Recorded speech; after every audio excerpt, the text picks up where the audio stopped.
সেদিন তোমাকে কাদার কথা বলতে হবে না। মহাভারতে গিয়ে দেখবে, মহাভারতে গিয়ে দেখবে যতদিন বলশক্তি ছিল ততদিন বিশ্ব যুদ্ধক্ষেত্র ছিল। সেই যুদ্ধক্ষেত্রে গিয়ে যেদিন অর্জুনের বাণে ভীষ্মদেব সরসজ্জায় পড়ে গেল, সেদিন ভীম অর্জুন নকুল সহদেব সবাই ভীষ্মদেবকে দেখতে গেল। ভীষ্মদেব সেদিন অর্জুনকে বলেছিল, অর্জুন রে,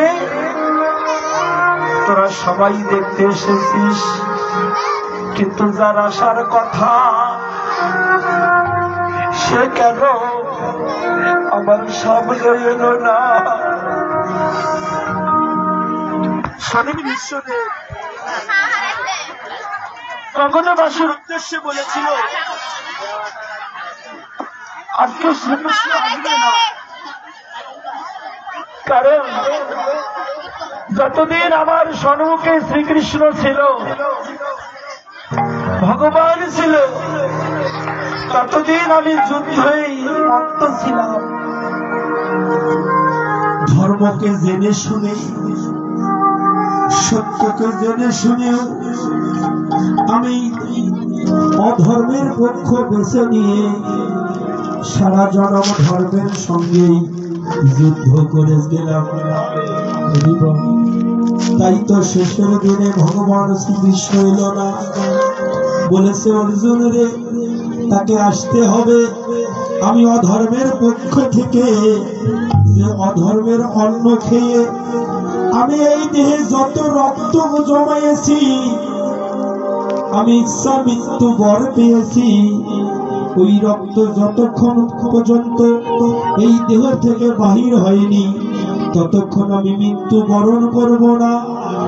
যাক না পাপে রক্ত বাহির হয়ে আমি অপেক্ষায় থাকবো, কবে পাপে রক্ত বাহির হয়ে যাবে, সেই দিন ভগবান শ্রীকৃষ্ণ সামনে আসবে, সেই দিন তার চরণে আমি দেহ মনকে আত্মনিবেদন করব।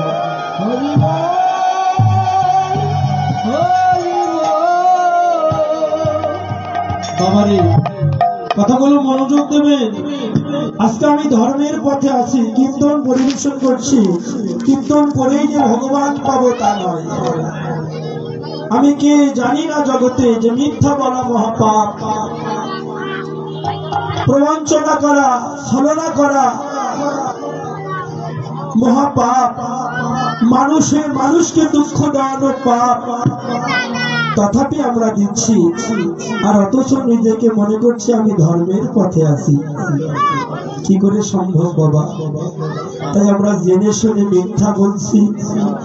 তাই জেনে শুনেও ধর্মকে সামনে রেখে আমরা নিজেই বিশ্বদেবের মতো অধর্মের পক্ষ বেছে নিয়ে, আমরা ছলনার পক্ষ বেছে নিয়ে সারা জনম ধর্মের সঙ্গেই যুদ্ধ করে যাচ্ছে।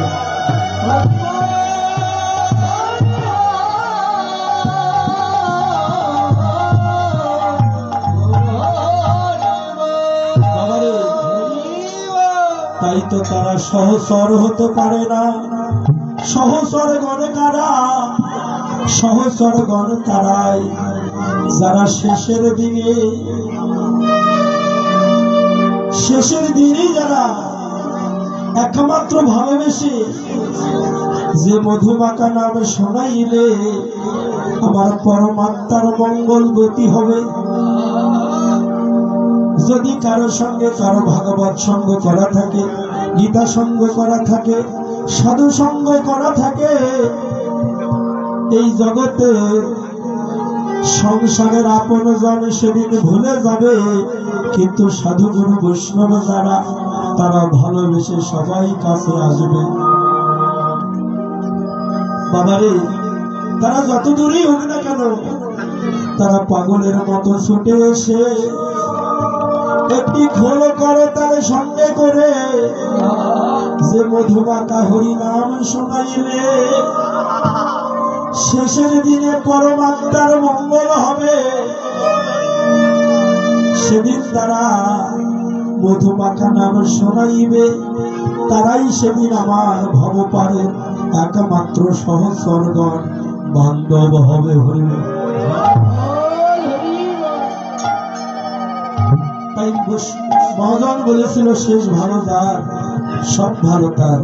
তোরা এমন সঙ্গ করে যাও, আজকের জন্য নয়, কালকের জন্য নয়। তোমরা ভাগবত সঙ্গ করবে, গীতা সঙ্গ করবে, সেখানে গিয়ে কোন পাণ্ডিত্যের জন্য যাবেন না, জ্ঞানী হবার জন্য যাবেন না। তোমরা একটি বাসনা নিয়ে যাবে, সেখানে গিয়ে ওই ভক্তবদন দর্শন করে সবাইকে করে জোরে নিবেদন করবে, ওগো ভক্তগণ, তোমাদের কাছে রইল সবার এই অধমের নিমন্ত্রণ। তবে আজকে নয়, কালকে নয়, যেদিন আমি তোমাদের আর নাম ধরে কোনদিন ডাকিতে পারিব না, যেদিন নয়ন মেলে কোনদিন তোমায় দর্শন করিতে পারিব না, যেদিন আমি তুলসী তলায় পড়ে থাকব, আমি সেই দিনের নিমন্ত্রণ করে গেলাম। সেদিন তোরা যেই যেখানে থাকিস না কেন, সেদিন তোরা সবাই মিলে খোর করো তারে সঙ্গে করে বদনে হরি বল, হরি বল, হরি বলে হরিনামের সঙ্গে নিয়ে সেদিন যেন আমার সঙ্গ ছাড়া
গুরুজন ভুলে যেও না,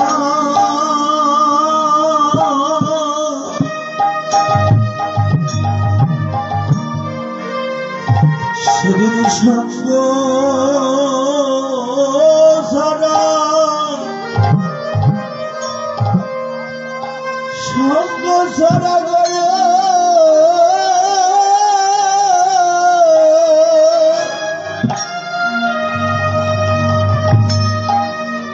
আমার করে না গো, সেদিন আধব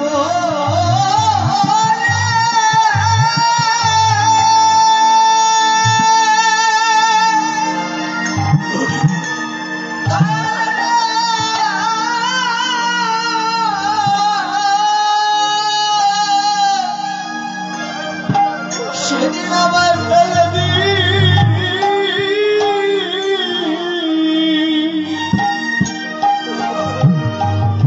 আমার ফেলে দিও না,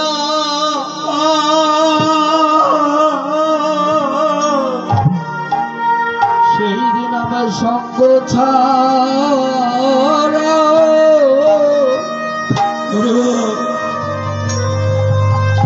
আমায় করো,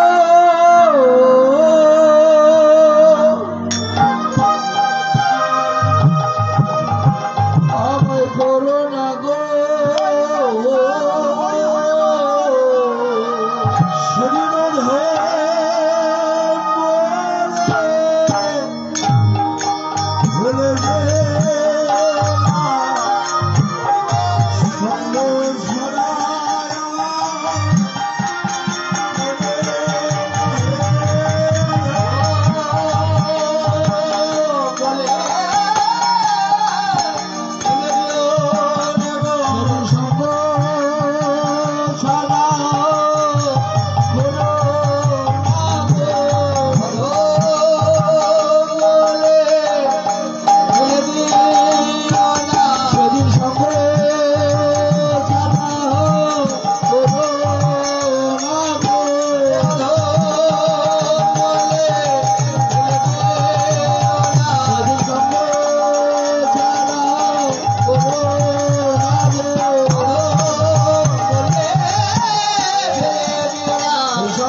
ভুলে তোমরা সঙ্গ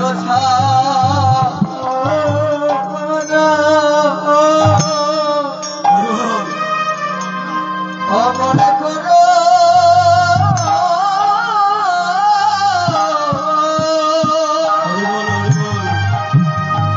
হরে করো না গো,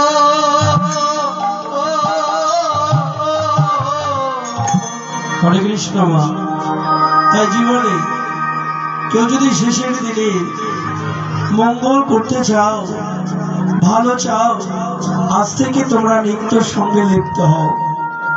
যে সঙ্গটি এই জন্মে নয়, জন্ম জন্মান্তর ধরেই করা যায়। হরিবল।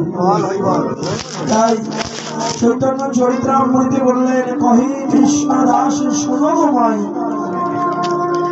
কহে কৃষ্ণ দাস সুরগমাই, এর চাইতে বড় সম্বন্ধ আর কোন পৃথিবীতে নাই। স্বামী স্ত্রীর সম্বন্ধ, পিতা পুত্রের সম্বন্ধ,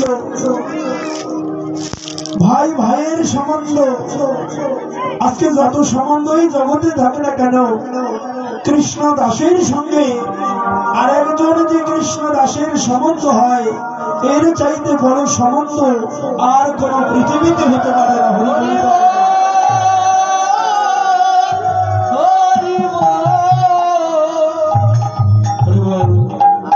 তাই এমনি করে আজকে আমার এক মা, ভক্তিবতী মা, 100 টাকা দক্ষিণে দিয়ে আশীর্বাদ করবেন যে মোর বাসবাড়ি গুপ্ত বৃন্দাবনে দক্ষিণে দিয়ে যাচ্ছে। আজকে তাদের জন্য ঠাকুর মনোবাসনা পূর্ণ করে তারা যতদিন জগতে মানব করে বেঁচে থাকবে, কৃষ্ণ পদে যেন মতি থাকে, অন্তিমকালে যারা কৃষ্ণ কথা বলিতে বলিতে ভগবানের জীবন ছেড়ে গেছে।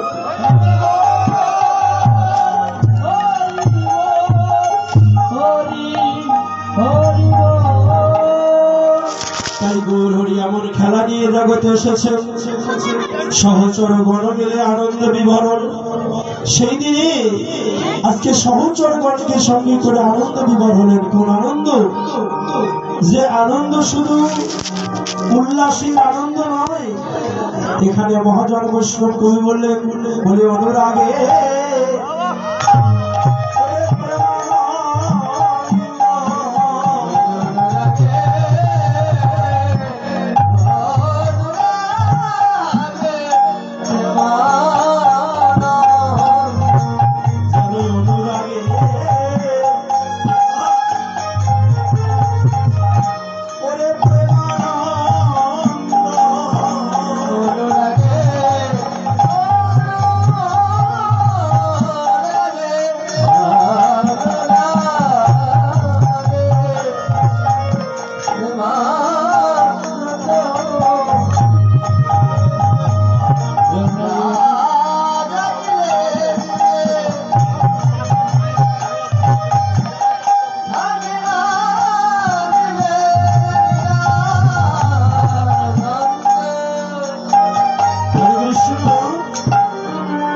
অনুরাগের প্রেমানন্দ।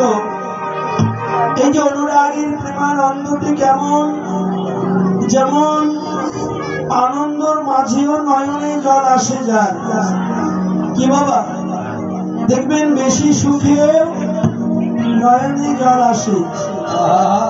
এবং এমন এমন ভাগ্যবান ভাগ্যবতী আছে জগতে, তারা কাদার মাঝেও আনন্দ লাভ করতে পারে। মাগো, কথাগুলো মনোযোগ দেবেন।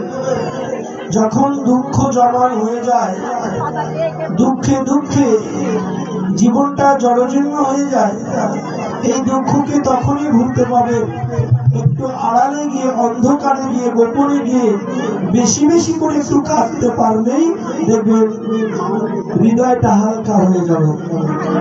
তো জগতে কি জগতে কেউ আমরা দুঃখ চাই না, কেউ কাঁদতেও চাই না, সকলে আমরা সুখ চাই, আনন্দ চাই।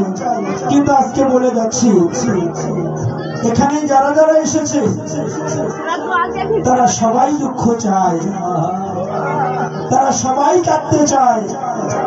কারণ যারা আমার গৌর ভালোবাসার মানুষ,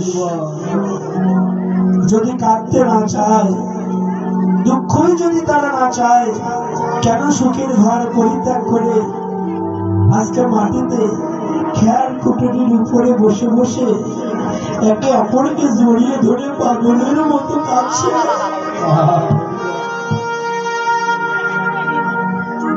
কেন কাঁদছে? এটা গৌর হরি কাঁদাচ্ছে, গৌরের লীলা। কারণ ওই মায়ার সংসারে আছে সুন্দর সুন্দর আসন, চেয়ার আছে, সোফা সেট আছে, কত পালঙ্ক আছে, কিন্তু ওই সুখের ঘরে আমরা কতই না জপ করেছি, তপ করেছি, ধ্যান করেছি, কতই না পূজা করেছি, কিন্তু হা গৌর বলে এই মায়ার ঘরে এক ফোঁটা নয়নের জল ফেলতে পারি নাই। তাই তো মায়ার সংসার পরিত্যাগ করে সাধুগুরু বৈষ্ণবের বাজারে এসেছি। মনে বড় বাসনা জেগেছে গৌরে, সেখানে গিয়ে তোমার নামের গুণগান শ্রবণ করে তোমায় যেন ভালোবাসতে পারি, তোমাকে দেবার মতো এই জগৎ সংসারে তো আমার আপন বলতে কোনো বস্তু নেই। গৌর হে, তোমার ওই চরণে একটি মাত্র মিনতি, তোমার গুণগান ভালোবাসার নামে শ্রবণ করে। আজকে মহাজন সঙ্গীতে বলেছিল যার নাম শ্রবণ করলে, যার নাম শুনে প্রেম জাগে, চোখে আনে কত জল, সে হরি কেমন বল। তোমার নাম শুনে সেখানে গিয়ে জানো আমার এই হৃদয়ে মাঝে প্রেমে জাগে, আর যেন চোখে নয়নের জল আসে। তোমায় তো কিছু দিতে পাবো না গৌরে, জানো এক ফোঁটা নয়নের জল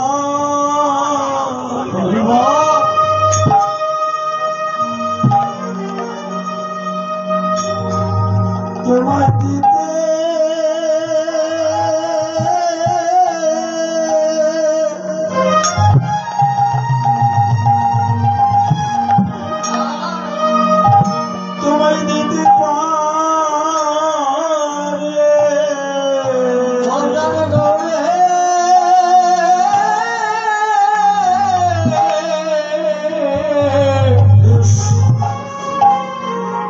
নয়নে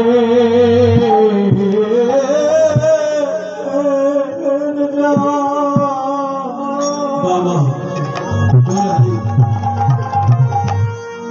নয়নে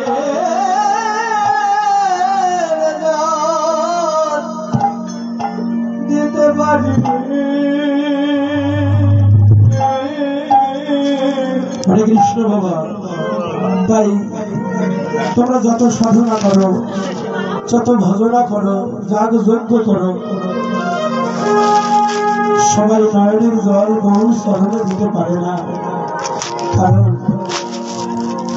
হরে কৃষ্ণ, সবাই গৌর চরণে নয়নের জল দিতে পারে না। চৈতন্য চরিত্রামৃতে বললেন, বাবা বিন্দু মাত্র দেহে অহংকার থাকতে সে যত চেষ্টা করুক জগতে, তার নয়নে এক ফোঁটা জল আসবে না।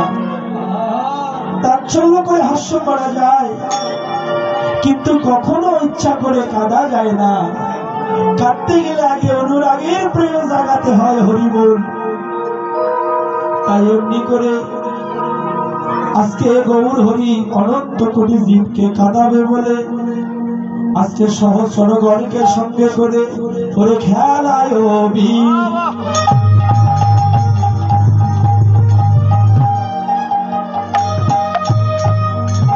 বিনোদ খেলা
Ore male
শব্দের অর্থ কি?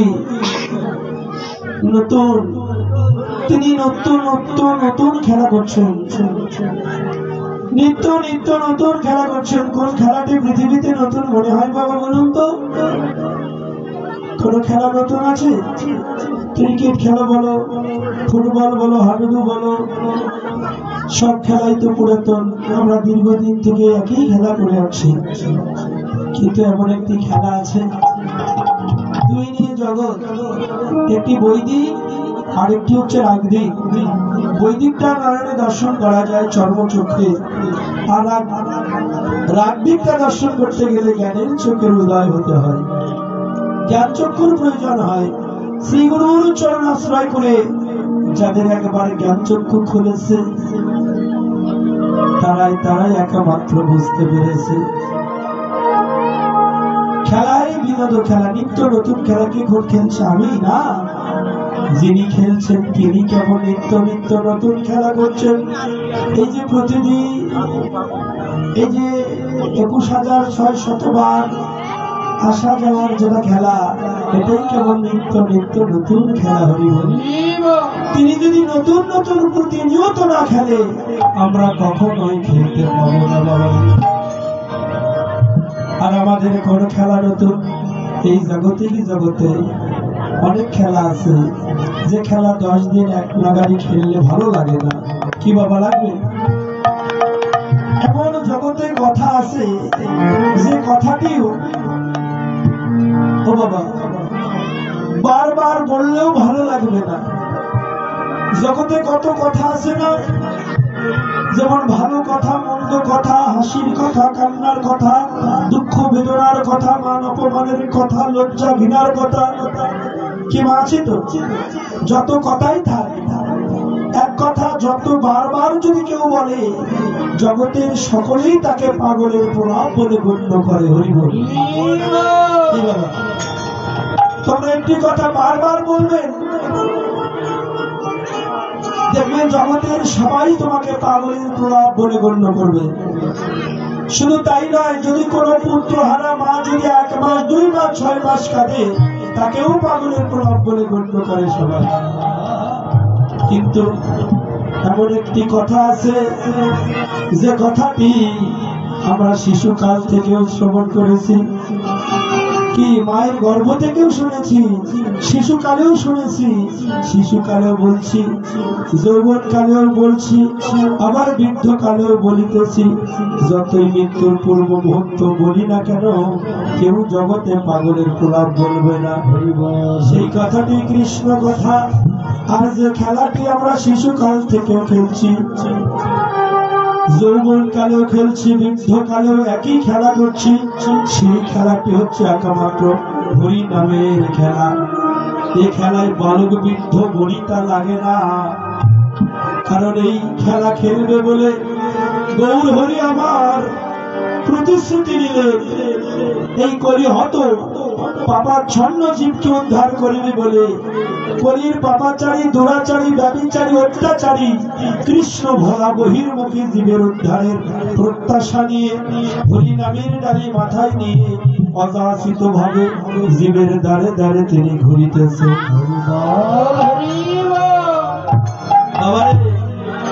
এই হরি নামের খেলা করবে বলে, যে হরি নামে জীবের মান অভিমান থাকবে না, যে হরি নামে আত্ম অহংকার থাকবে না। একটি কথা, হরি নাম করে সকলে আমরা মুক্তি পাবো। কি বলেন? কি পাবো? তো কেউ বলছে না, মনে হয় বিশ্বাস নেই। একবার কৃষ্ণ নাম করলে জীবের কোটি পাপ হরে, সারা জনম সাধনায় জীব তত পাপ করতে পারে। চৈতন্য চরিত্রামৃতে বললেন। তাহলে আমরা কি একবার হরিনাম করেছি? 100 বার, 1000 বার, লক্ষ বার, অনেকে আছে কোটি কোটি বার নাম করছেন। তাহলে নিশ্চয়ই তারা ভগবানকে পাবেন। কি বলেন? কিন্তু নিজেকে প্রশ্ন করি, তারা বলতে পারবে না আমি পাবো কিনা জানি না, কারণ এত হরিনাম করছি, ভাগবত সঙ্গ করছি, গীতা সঙ্গ করছি, পদাবলী কীর্তন শ্রবণ করতে করতে গ্রামে গ্রামে সবাই কীর্তনী হয়ে যাচ্ছে, কিন্তু নিজেই নিজেকে প্রশ্ন করে একবার কি আমরা ভেবে দেখেছি যে আমি কতটুকু মিথ্যাকে বর্জন করে সত্যের পথযাত্রী হতে পেরেছি? এত হরিনাম করে ভাগবত সঙ্গ করে কতটুকু আমি নিজের হৃদয় থেকে হিংসাকে পরিহার করতে পেরেছি? আমি নিজেকে প্রশ্ন করে দেখেছি যে আমি আমার আত্ম অহংকারকে কতটুকু পরিবর্তন করতে পেরেছি? যদি না পারি সারাদিন মালা জপ করেও তোমার কোনো লাভ হলো না। বাবারে, যার জন্য বলছেন একবার কৃষ্ণ নাম করলে জীবের কোটি বাবা হরে, সারা জনম সাধ্য নাই জীব তত পাপ করতে পারে। এবার কথাগুলো মনোযোগ দেবেন। ভগবান বহু সুন্দর অনন্ত কোটি জীবকে শিক্ষা দিলেন কি হরিনাম দিয়ে। গৌরকে মানব কিন্তু গৌরের আদর্শ মানব না, তা তো হবে না।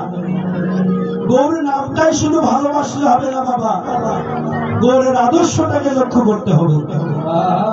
যেভাবে তিনি হরিনাম জগতে নিয়ে আসলেন, সেই হরিনামকে প্রাধান্য দিতে গেলে গৌর হরির আদর্শটাই যদি লক্ষ্য না করেন তবে প্রেম ভক্তি কোনদিন পাবেন না নামের মধ্যে। তবে আরেকটি কথা, গৌর হরি যে নাম করেছিলেন এই অহংকার শূন্য হিংসা শূন্য নিতাইকে আদেশ করেছিলেন, যাও এই হরিনাম তুমি জগৎ জীবের দ্বারে দ্বারে অযাচিত ভাবে বিলাইয়া দাও। তিনি কিভাবে হরিনাম বিলাইয়া দিলেন? নিত্যানন্দ বললেন গৌর হে কিভাবে হরিনাম বিলাইয়া দিব? গৌর হরি বলছে দাদা নিতাই রে, ওরে নয়নে দেখিবি যারে কৃষ্ণ নামে দিবি তারে, নয়নে দেখিবি যারে কৃষ্ণ নামে দিবি তারে, ওরে নয়নে দেখিবি যারে কৃষ্ণ নামে দিবি তারে, আরে নয়নে দেখিবি যারে কৃষ্ণ নামে দিবি তারে, জাতির বিচার করো না দাদা।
নিবি হরিনাম, জাতির বিচার করবি না, আত্ম অহংকার নিয়ে বদলে হরিনাম নিবি না, তবেই হরিনামে প্রেম হবে। যার জন্য আমরা একবার হরিনাম করছি, আবার বারবার অপরাধ করছি। আমরা নামও করছি, অপরাধ করছি, অপরাধ করছি, আবার নাম করছি। তাই নাম হবে, কিন্তু ওই নামে প্রেম হবে না।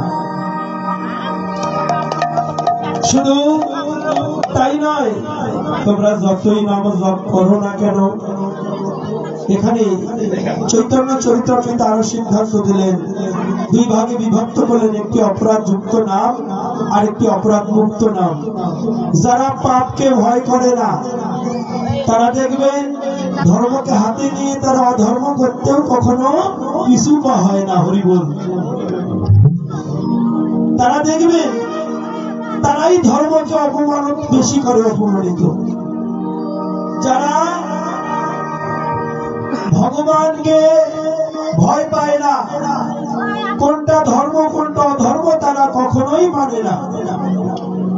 তাই দেখবেন আমার মতো পামর পাষণ্ড যারা, তারা দেখবেন আজকে ধর্মের পথে থেকে আমরা বারবার অধর্মের পথে ধাবিত হয়ে যাচ্ছি। তাই তো চৈতন্য চরিতামৃতে সিদ্ধান্ত দিলেন, কথাগুলো মনোযোগ দেবেন, ভাব অর্থ করে নেবেন। এই কথাগুলোর মাঝে অনেক অর্থ খুঁজে পাবেন। যে হরিনাম করবেন বটে, কিন্তু যতই করো না কেন, এই হরিনামে যেমন মহাপাপী তরে যাবে, এই হরিনামে পুণ্যবান মহাপাপে লিপ্ত হয়ে যাবে। কারণ হেন কৃষ্ণ নাম যদি লহ বহুবার, তথাপি না হবে প্রেম, না হবে অশ্রুধার। তাহা প্রেম জানিবেন আছে অপরাধ প্রচুর, কৃষ্ণ প্রেম বীজে এই দেহে না হল অঙ্কুর।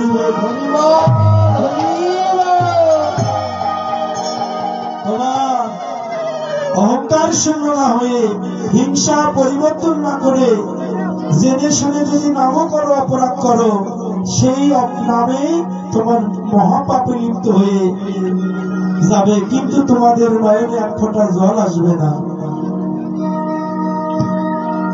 তাই নিত্যানন্দ বলল, গৌর হে, কলির যে মায়ার জলে ডুবে আছে, সবাই মায়ার জলে ডুবে আছে, কি করে বিলাইব? গৌর হরি বলছে, দাদা নিতাই রে, তারা তাতেও যদি প্রেমে না হয়, তবে অযাচিত ভাবে জীবের দুয়ারে গিয়ে গিয়ে ওরে প্রথমে ধরবি হাতে, যদি ধরে না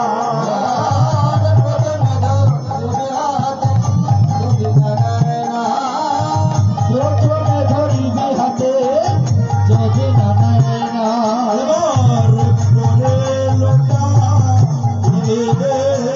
কাহার পা।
মহাযজ্ঞ অনুষ্ঠানের কমিটি বিন্দু তারা আজকে হরিনাম বিলাচ্ছেন। যারা কীর্তনিয়া এসেছেন তারা নয়, যারা এই মহাযজ্ঞে কমিটি বিন্দু ভক্তবিন্দু এই গ্রামে তারা আজকে হরিনাম বিলাই দিচ্ছেন। কারণ তারা দীর্ঘদিন ধরে আহার নিদ্রা ত্যাগ করে নিজের মান অভিমান পরিত্যাগ করে এমন মহা যজ্ঞে ভগভক্ত ভগবানের মিলন মেলা হবে বলে আজকে তারা কত ভক্তের দ্বারে দ্বারে মাদুগিরি করতে গিয়েছিল। তাদের সংসার হয়তো লক্ষ কোটি টাকা আছে, নিজের সংসারে খাওয়ার জন্য কোনদিন কারো কাছে হাত পাতে নাই, কিন্তু আজকে এমন মধুর সঙ্গ হবে বলে হরি নামের ধরি অনন্ত কোটি জীবের কানে কানে দেবে বলে তারা লক্ষ কোটি টাকার মান অভিমান পরিত্যাগ করে তারা কাঙ্গাল হয়ে মাদুগিরি করে হলেও আজকে কুড়াই কুড়াই আজকে ভক্তের হাতে ধরে পায়ে পড়ে নিমন্ত্রণ করে নিয়ে এসে আজকে তারা হরি নামের ধ্বনি অনন্ত কোটি জীবের কানে দিয়েছিল।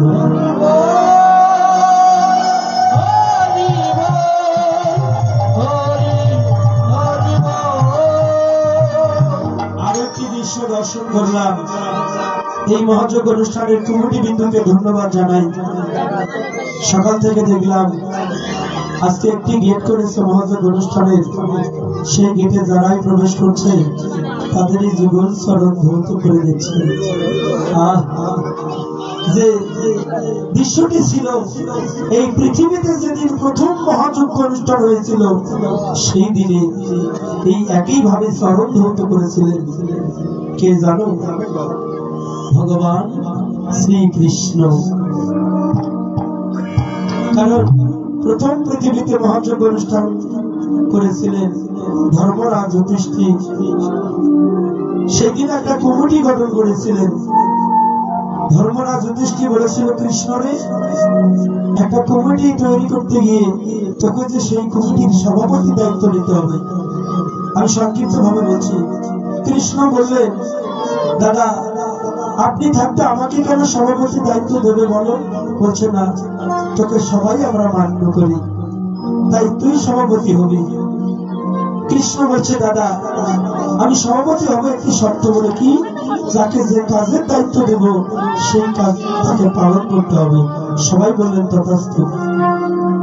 কাকু নিমন্ত্রণের দায়িত্ব দিলেন, কাকু পাতা কাটার দায়িত্ব দিলেন, কাকু খরচের দায়িত্ব দিলেন, আর ভীমকে দিল রন্ধনের দায়িত্ব। অর্জুন বললেন কি কৃষ্ণ শাখা তুমি ভীমকে রন্ধনের দায়িত্ব কেন দিলে? হচ্ছে কেন? ও শুধু সারাদিন খাই খাই আর খাই খাই করে। সেদিন কৃষ্ণচন্দ্র বললেন এই জগতে যারা খাই খাই করে তাকে রন্ধনের দায়িত্ব দিতে হয়। কেন জানো?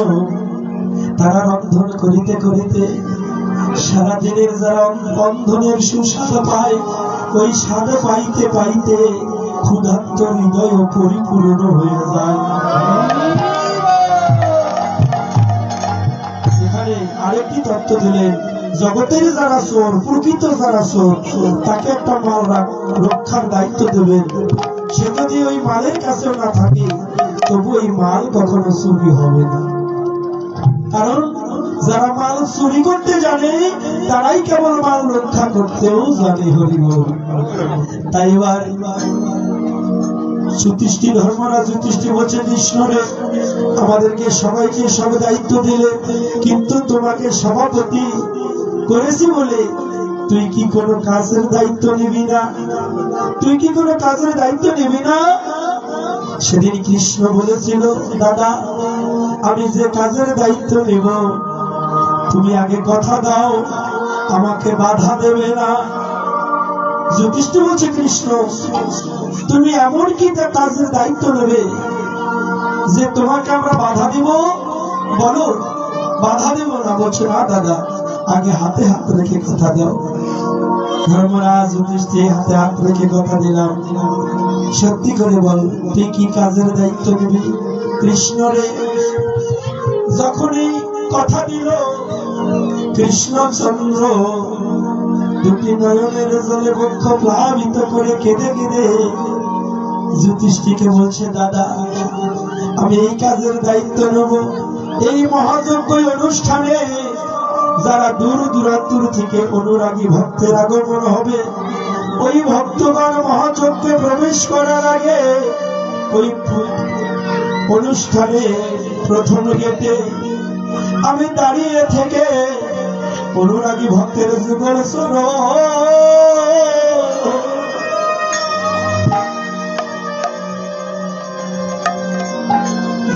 সরোরে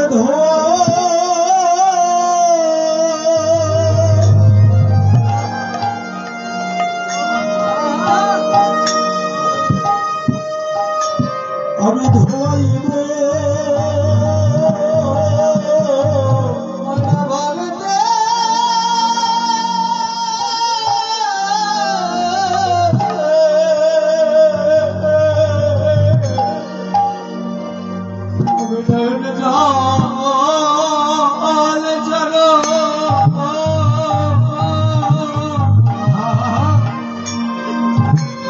চরণ ভক্তের চরণ আমি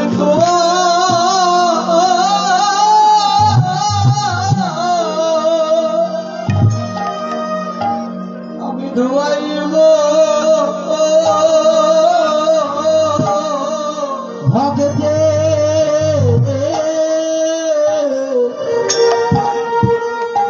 ভক্তের নয়ন জলে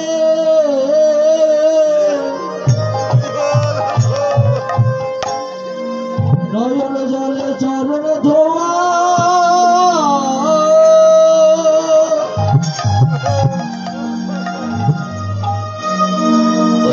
ধোয়াইব নয়ন জলে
কৃষ্ণ বাবা।